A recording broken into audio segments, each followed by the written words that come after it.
Baik, Assalamualaikum warahmatullahi wabarakatuh. Pada pertemuan kita kali ini kita akan membahas tentang fungsi trigonometri. Saya rasa kalian juga sudah pernah mendapatkan dulu di sekolah. Bukan sesuatu hal yang asing barangkali bagi kalian tentang trigonometri itu seperti apa begitu. Ada beberapa materi yang mengulang pada pertemuan kita kali ini. Nah, di dalamnya nanti akan ada yang namanya fungsi sinus dan kosinus ya. Jadi sebelum nanti juga mengarah ke fungsi sinus dan kosinus, saya rasa sinus itu apa, kosinus itu apa, itu juga kalian juga sudah pernah kalian dapatkan di sekolah begitu. Barangkali kalian juga tidak terlalu sulit untuk memahami materi yang akan kita pelajari kali ini. Nah, sebelum mengarah ke fungsi sinus dan kosinus juga kita harus tahu yang namanya fungsi itu apa sih gitu. Fungsi itu apa aja? Fungsi itu gunaan gitu misalkan. Nah, itu bukan definisi, itu hanya kalau di dalam bahasa Indonesia itu hanya apa ya, sinonim aja gitu. Nah, kalau fungsi dalam matematika itu misalkan saya diberikan suatu fungsi dari A ke B, F A ke B. Jadi fungsi A ke B itu apa sih? Fungsi itu pasti relasi atau hubungan atau relasi ya, relasi yang menghubungkan antara A ya ke B itu tepat satu. Jadi nanti kalau kita bahas fungsi sinus dan kosinus berarti juga harus ada hubungannya antara A ke B, dan dari A ke B itu harus tepat satu ya. Itu pengantar tentang fungsi. Jadi ini masih mengingat-ingat juga. Nah, kemudian misalkan saya punya arahnya juga dari sinus ke kosinus. Misalkan saya punya segitiga, nah seperti ini misalkan. Masih ingat dulu Cah, kalau sekarang kalau saya nah saya ambil seperti ini misalkan saya tarik garis, kemudian juga sama saya tarik sebentar, maaf ada kesalahan teknis. Baik, ini misalkan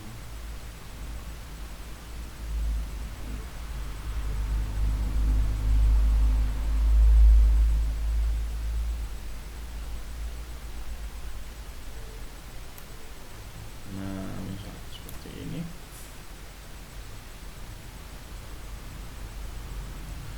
Baik, seperti itu. Misalkan ini ada sumbu X, kemudian di atas ada Z gitu ya. Kemudian di sini misalkan ada sudut alfa, misalkan ini A, ini misalkan A, kemudian ini B, kemudian yang atas C begitu misalkan. Nah, AB itu karena dia pada sumbu X, misalkan kita simbolkan X, kemudian BC itu karena pada sumbu Y maka kita simbolkan Y. AC itu adalah hipotenus dari segitiga ABC, segitiga siku ABC, sehingga kita simbolkan dengan R. Nah, ini yang kita jadikan dasar nanti seperti itu. Baik, di dalam trigonometri itu biasanya selain kita menuliskan YXR itu kita biasanya Y itu bisa dikatakan dia adalah proyektor.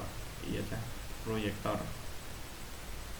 Ya, kemudian yang X ini biasanya dikatakan proyeksi. Kemudian yang R itu dikatakan proyektum.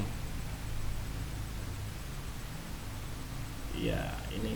Jadi sisi alas atau X AB itu dikatakan proyeksi, kemudian sisi tegak itu dikatakan sisi Y bisa dikatakan proyektor, kemudian sisi R atau hipotenus atau sisi miring itu dikatakan proyektum ya di dalam trigonometri. Nah, kemudian masih ingat definisi dari kalau kita punya sin alfa ya, definisinya sin alfa apa?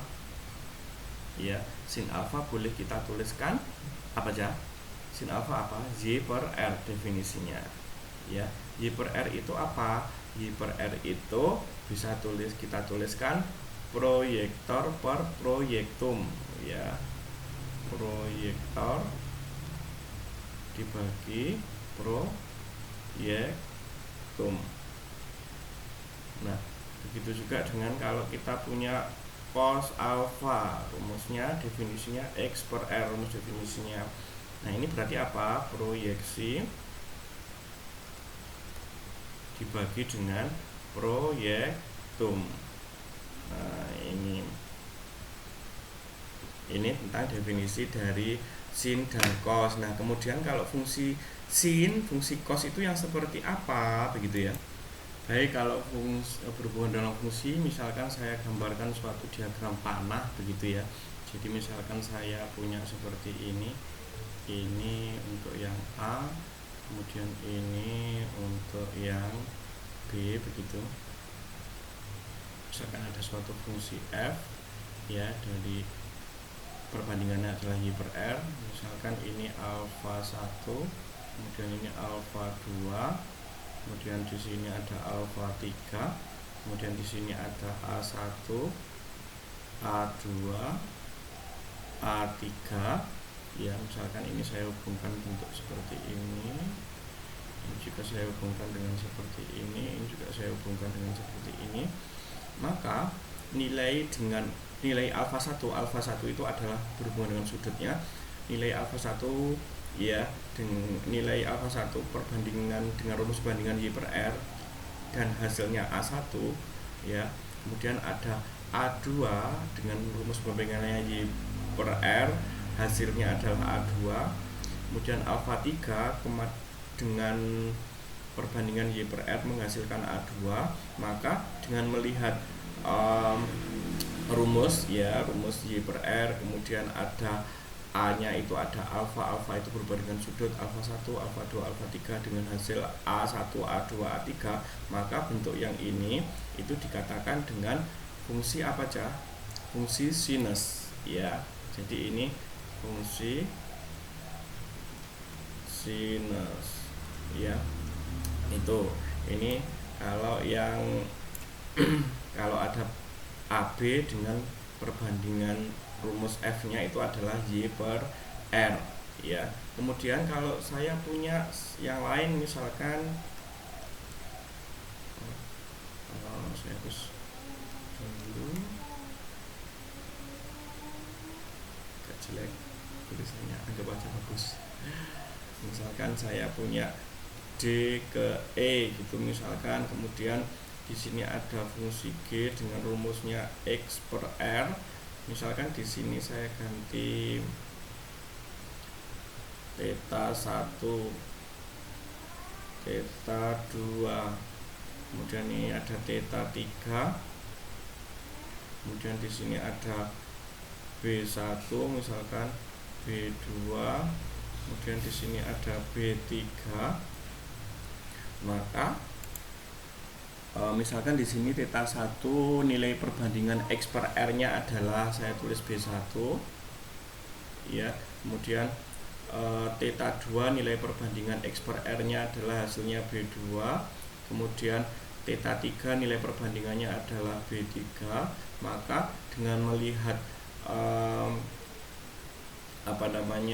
sudut, kemudian rumus dari fungsi G-nya itu X per R, hasilnya adalah B1, B2 dan B3, maka di sini dikatakan fungsi apa aja kalau X per R atau apa? Fungsi cosinus ya. Ini kalau fungsi sinus, fungsi cosinus dengan melihat definisi, yaitu di sini tadi y per R di sini berarti karena rumusnya y per r, di mana y tadi adalah bisa dikatakan proyektor, r-nya adalah proyektum, maka hubungan antara A ke B dengan rumus fungsinya adalah y per r ya. Perbandingan y per r itu berasal dari atas sini ke atas tadi yang di sini. Maka kita bisa mengatakan untuk yang suatu relasi dari A ke B dengan rumusnya y per r itu dikatakan fungsi sinus. Kemudian untuk yang dari D ke E dengan melihat sudutnya theta 1, theta 2, theta 3 ya, dengan perbandingannya X banding R atau X per R, hasilnya B1, B2, B3, maka dikatakan fungsi kosinus ya, jika kita berdasarkan rumus dari sinus dan kosinus itu. Baik, sekarang kita coba untuk membahas contohnya. tentukan nilai perbandingan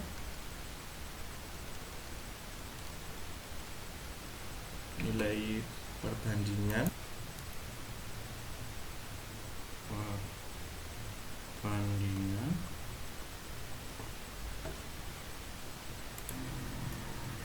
sin dan cos dari sudut alfa dan theta pada segitiga di bawah ini. Baik, misalkan saya membuat segitiga seperti ini.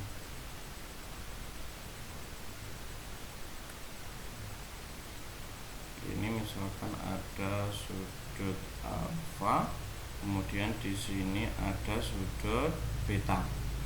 Ya, kemudian ini ada A, B, kemudian C.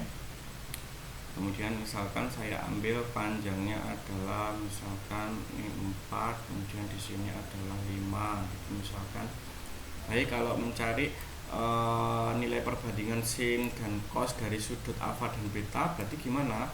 Langkah yang pertama kita harus mencari panjang BC dulu. Berarti masih ingat dulu rumus Pythagoras, BC kuadrat jadinya apa aja? BC kuadrat, atau rumus umumnya dulu, sisi miringnya yang mana ini?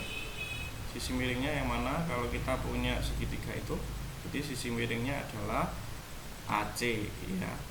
AC kuadrat berarti sama dengan apa? AC kuadrat sama dengan AB kuadrat plus BC kuadrat. Berarti karena kita mencari panjang BC, berarti BC kuadrat sama dengan apa? AC kuadrat dikurangi apa? AC kuadrat dikurangi AB kuadrat. Oke, sehingga kita punya panjang BC berarti apa? Akar dari, berarti berapa itu? 5 kuadrat ditambah 4 kuadrat, sehingga kita peroleh BC sama dengan akar 25 ditambah ini dikurangi ya, ini dikurangi, ini juga dikurangi, berarti ini 16, nanti BC sama dengan akar dari 9, berarti di sini adalah panjangnya 3, seperti itu ya. Baik, kalau kita sudah mengetahui panjang BC, berarti kita akan mencari sinus alfa berapa, kosinus alfa berapa gitu ya. Sinus alfa sekarang, sinus alfa tadi rumusnya Y per R ya. Kita lihat Y-nya apa? Y itu adalah depan sudut ya. Depan sudutnya apa? BC. Berarti BC tadi panjangnya adalah 3, kemudian dibagi dengan R-nya adalah 5. Sekarang cos alfa berarti apa? Cos alfa itu apa? Cos alfa itu X per R ya, X per R. Berarti kalau X per R berarti berapa? 4 per 5. Ini untuk sudut alfa. Sekarang untuk yang sudut theta caranya sama, tetapi posisi di situ beta ya. Ini di sini aja sudut beta. Di sini berarti rumusnya bukan ini, saya ganti beta aja, mengikuti yang theta, mengikuti yang ada di soal. Nah, berarti di sini sin theta. Nah, rumusnya sama, tetapi nilainya nanti berbeda. Y per R, Y pada kasus ini adalah depannya sudut ya. Jadi sisi tegaknya yang mana? Sisi tegaknya untuk sudut theta. Berarti kalau saya putar ya, sisi tegaknya menjadi AB, depannya sudut theta ini ya. Berarti dia Z-nya adalah menjadi AB ya. Betul, kalau saya tulis lengkap di sini berarti ini AB per AC ya. berarti Y per R nya berarti adalah 4/5. Kemudian cos theta ini sama X per R juga, tapi posisinya cos theta dengan cos alpha beda. Untuk yang X nya itu adalah sisi alas, ya sisi alas. Untuk sudut theta sisi alasnya menjadi BC, ya BC dibagi AC itu. Kemudian ini hasilnya berarti berapa cah? BC tadi berarti 3 dibagi atau 3/5 itu untuk perbandingannya gitu ya.